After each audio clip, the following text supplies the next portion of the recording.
What is going on, everybody? This is Jackson from JD Sports Zone, and today I have a very special guest from MLB Network, Mr. Gregg Caserta. Greg, thank you so much for taking time out of your day to do this. How's your holidays? And thank you once again. Oh, it's my pleasure, man. It's good to be with you. And the holidays were good because now they're over. And I say that in jest because Christmas Eve, I always say, is my favorite day of the year. But as you know, being a baseball fan, the winter, especially here in the Northeast, can be very long and unforgiving. So anytime I get through New Year's, I know we're very close to spring training, and thus opening day is right around the corner. I mean, it's great to hear that you had a great holidays, and I'm located in the state of Georgia. I moved down here about 3 years ago, so not really many snow days or white Christmases out there. But it's good to have you on and learn about your career heading into the sports media industry. So I want to start off with this. You went to Fordham University with along with the likes of Vince Scully, who's also an alum of that university. I want to ask you, what was your first big break in the sports media industry outside of college? And did you ever think it would lead to MLB Network? Okay, so first big break, I gotta say, if I'm looking back, I would say it was when I started doing updates at WFAN and CBS Sports Radio. Now, I'm trying to think of when that was. It was probably 2018 when I started there. And I kept seeing emails that would pop up on all these different job forum sites that WFAN and CBS Sports were looking for update anchors. And as a guy that wanted to get into play by play, I didn't really have much of an interest in hosting a sports talk show per se. But being from this area, being from New Jersey my entire life, obviously WFAN was something that guys my age listened to. Mike and the Mad Dog was in its heyday. And while I wasn't a traditional sports talk radio listener, obviously having a radio background, I thought it would be a good way to supplement my baseball offseason. And so when I got an email one of these times, I also heard simultaneously from Ian Eagle, who was a guy that I got to know from Fordham. He was a guest speaker.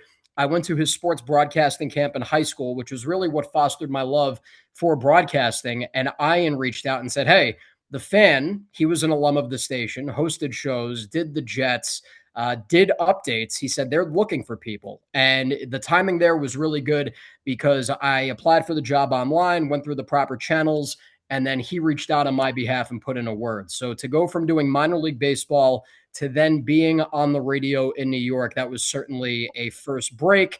And from there, years down the line, I was able to do a couple of Mets games, calling play by play on WCBS 880, which was part of the same cluster of Odyssey stations. So, really, WFAN was my first launching point, my first big break. And then subsequently, doing those Mets games really helped in that regard as well.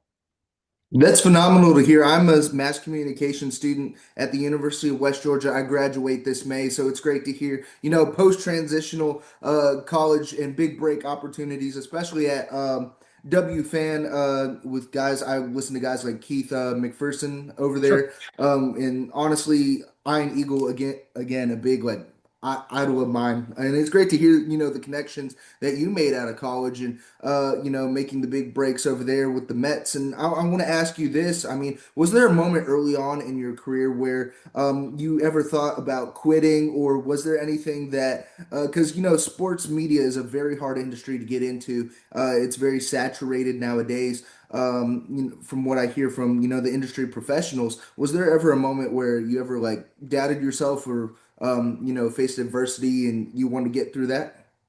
Too many to count, unfortunately. And that's something that I tell guys like you, girls like you, people that are just getting out of school, people that are just getting into the business, that you have to be mentally tough to do this. That is a recurring theme that I remind all young people that are trying to break in, that you have to be mentally tough. You will not make it in this business unless you're resilient. And I think that doubt creeps in all the time. I recently went through contract negotiations at MLB Network. And while I knew my standing and my place there were both very good, until you sign that piece of paper, you still have lingering doubts. There's this thing in the back of your mind, even though you've been assured, hey, we love the work you're doing, you're going to be back, you're part of the future here. Until you get that signature on that contract, I still doubt myself now at 37. I think that's something that will always be a part of who I am. But I never had it in me to just quit. I think if there was somebody in my life, in my close circle of people that would have said, hey, it's time to maybe start thinking about doing something else, I probably would have strongly considered it. But there were times when I maybe had 1 foot out the door, maybe half a foot out the door, but I always believed in myself. I truly felt that I had what it took to make it in this business, whatever that term means, making it. But I always felt that I was destined for something bigger than what I was doing. And I thought that I had to see it through.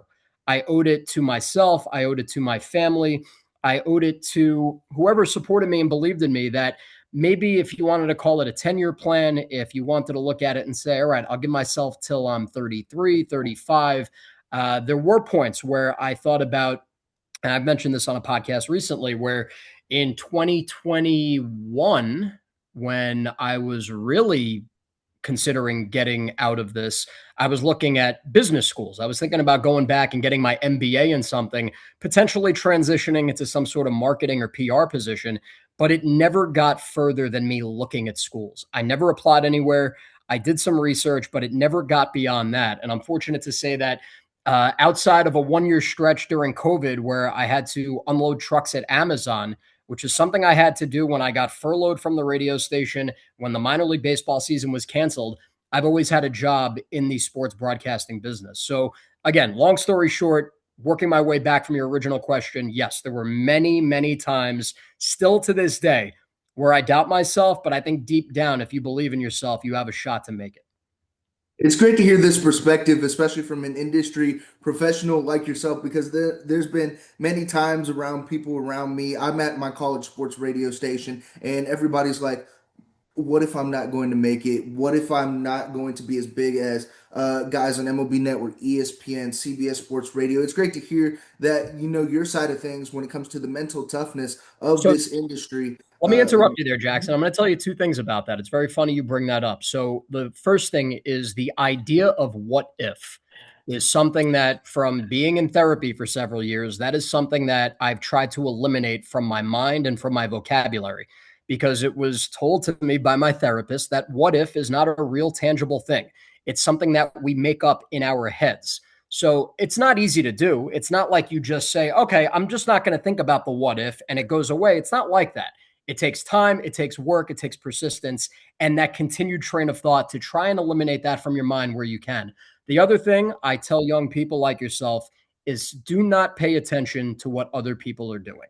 Do not worry about them because those guys that you see, and again, I've mentioned this many times, the guys that you see that get their big break at 24, 25 years old, they are a rarity. They are not the commonplace in this business. It's people that have to put in 10 to 15 years before they finally get to a comfortable place. That is more common than the guy that's suddenly doing NBC or any of these other major networks or calling games for a team in their early to mid 20s. So it's not easy to do. In social media, we're all connected, right? Instagram, X, you see things all the time. They pop up in your timeline. It's hard to shut that out, but I try my best to not worry about what other people are doing because your job is to take care of yourself and to look out for you and yours.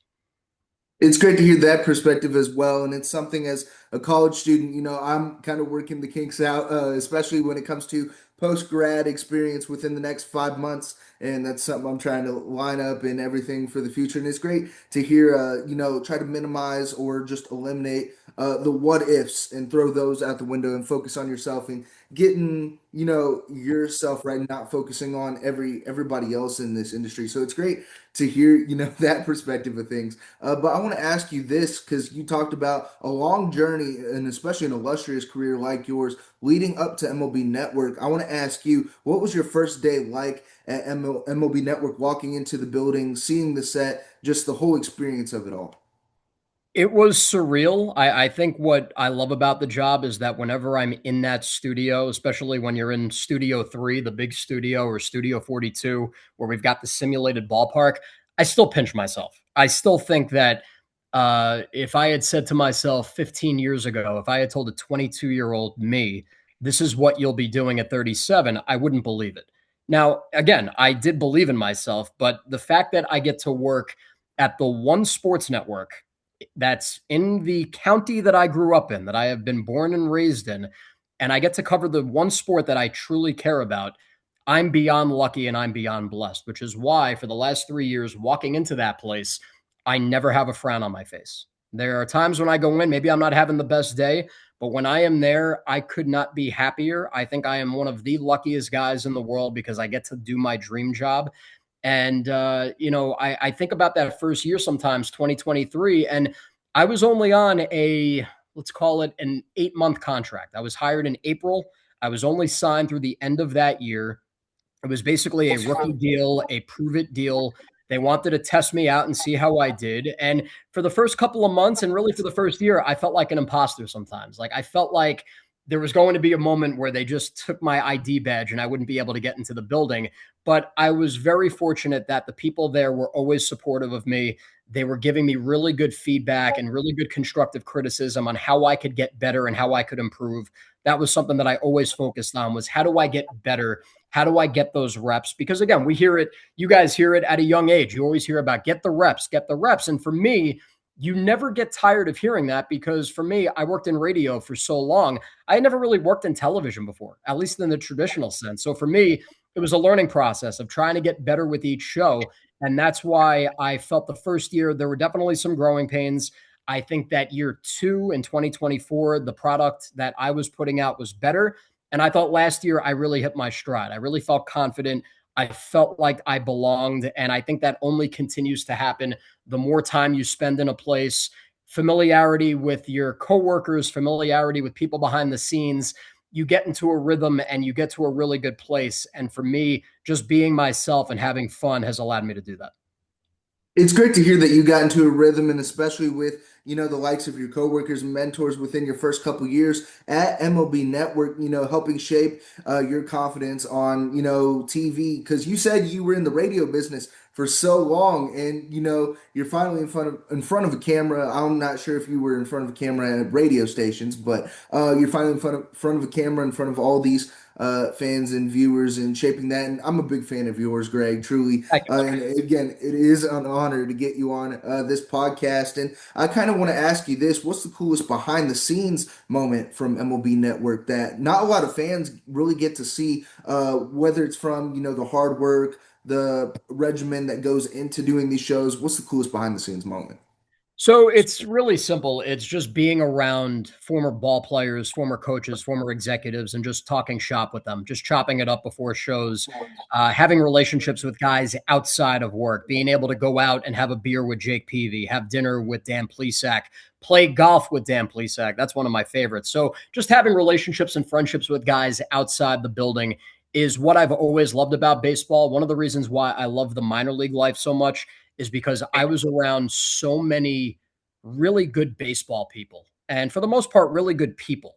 And that's what I remind people is that say I couldn't say people anymore in one sentence if I tried, by the way. But one thing that I remind everybody is that I am very lucky in that the people that we've brought into MLB Network are just really good. They're not just good at what they do, but they're again good people. So I'm fortunate in that I get to work with them. I get to learn from them.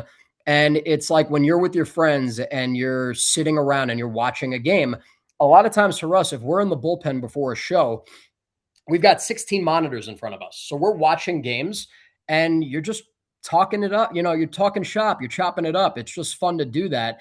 And that's really for me the best part of the job is being an equal, being on the same footing with those guys welcoming me in, treating me like one of their own. These are guys that have accomplished things that most people don't even get to sniff, that don't even come close to it. They're the best in the world at what they did. And now they bring that love and that passion to TV. As I've said, they don't have to do this. They do this because they love it and they want to talk about the game that they grew up loving. And that's what I'm doing. It's the same thing. It's the game that I fell in love with when I was 5 years old. And I still get to talk about it. And I get to do it with guys that sometimes I grew up watching and being fans of.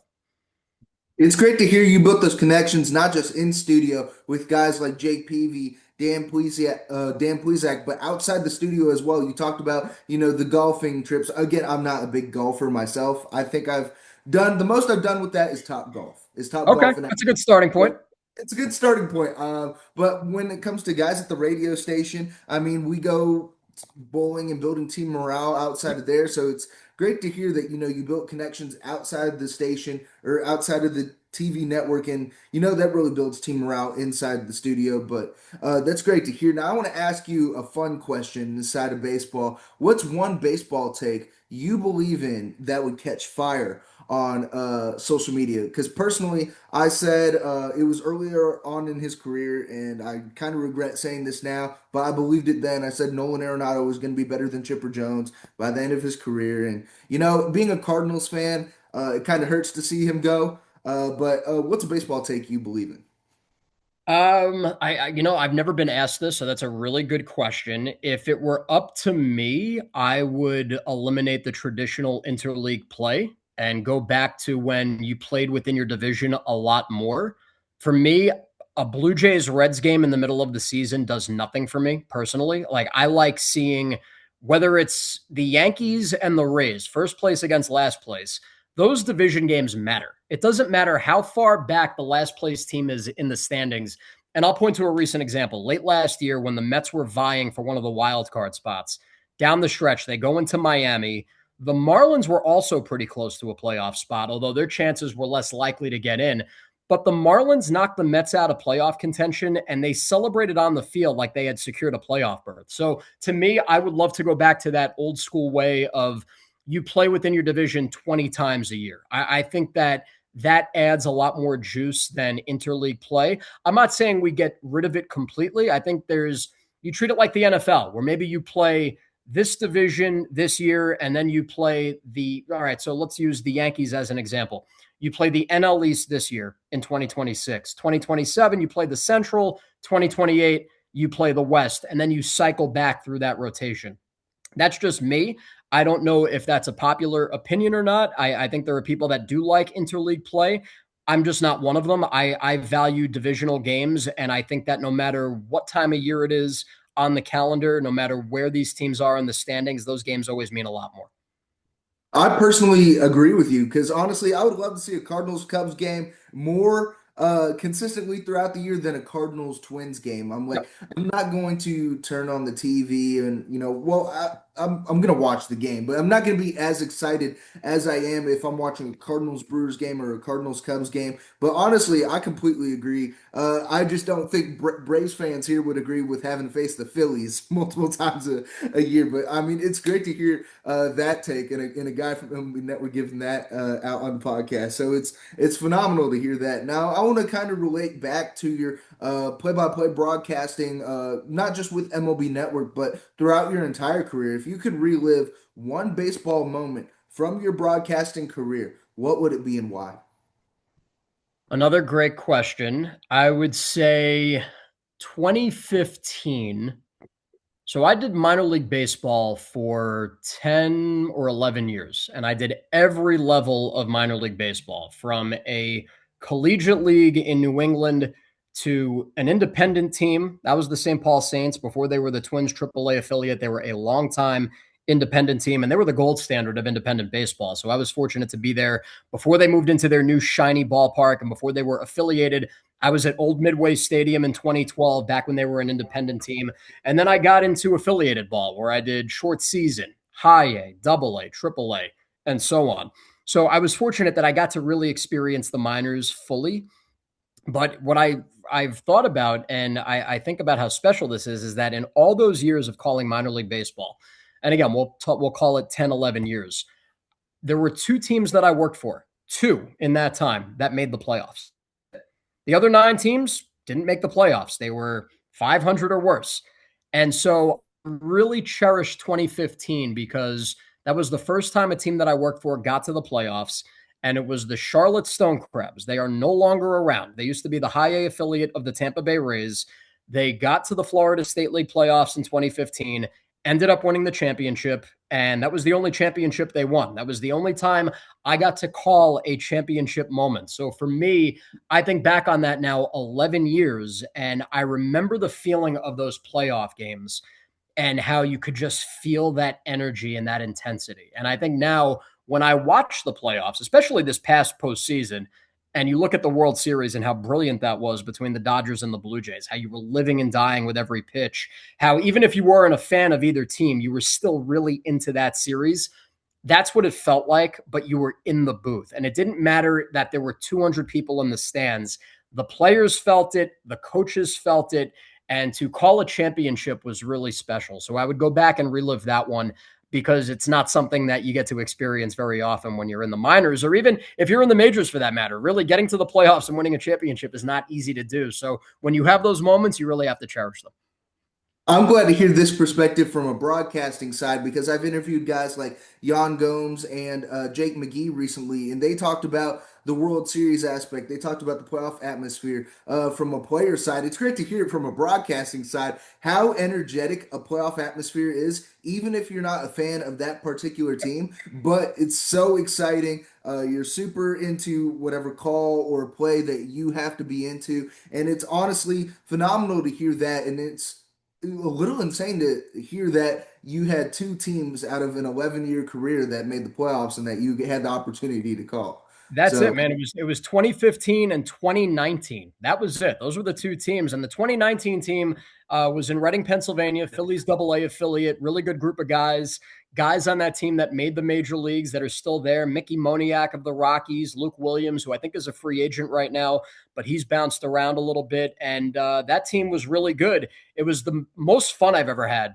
working in minor league baseball. We were all very close. The players, the coaches, we had a really tight knit group. That was the most fun I've ever had calling minor league baseball, but that team got bounced in the first round. And I remember it because they had a lead in game one in a best of three series, ended up losing that game, and then lost game two. So just like that, you're celebrating in the clubhouse, you're getting champagne and beer showers. You're thinking, here we go. We're going to do this a couple of times. We're going to win a championship. And in a span of two games, it's over. So I remember that one too. 2019 was definitely bittersweet. But 2015, I'll always remember because I got to call a championship and I still have a ring to prove it.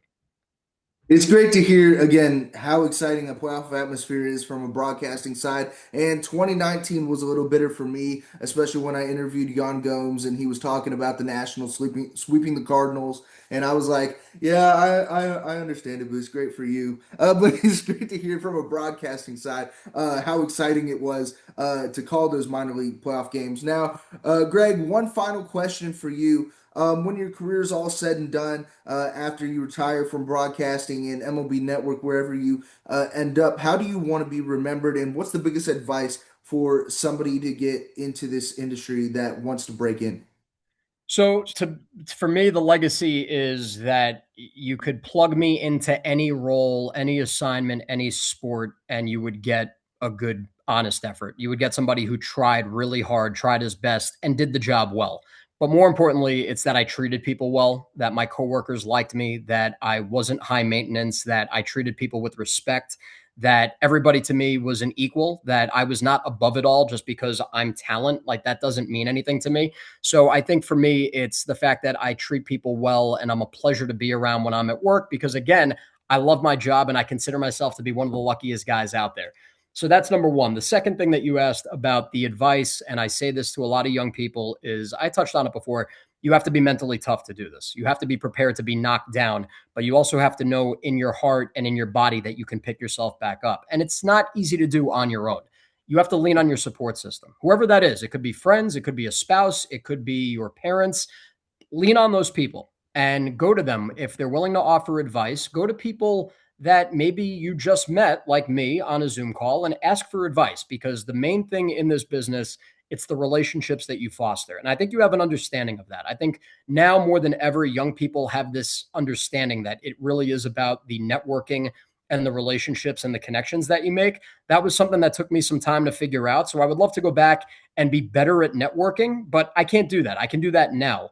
And that's what I tell people is make sure that when you have an internship or you have a job, find one person there.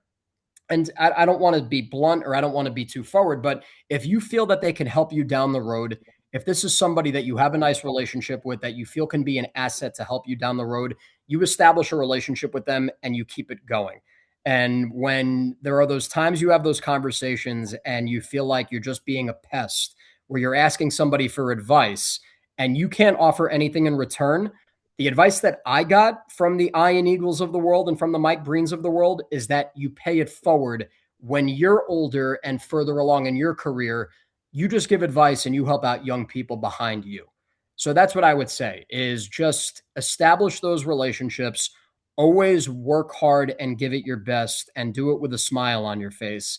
And just know in your heart that if you feel you can do it, there's probably a chance that you can, and you just got to remain resilient. There's going to be times where you get beaten down, but always pick yourself back up, because if you keep going, you might be able to do it and accomplish it. And there's no better feeling in the world.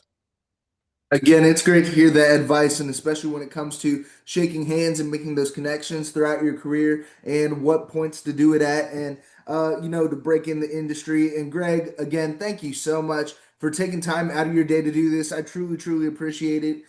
Big fan of yours, and I look forward to seeing what you do in 2026 when it comes to the MLB season. But thank you again so much, and I hope to reconnect in the future, sir.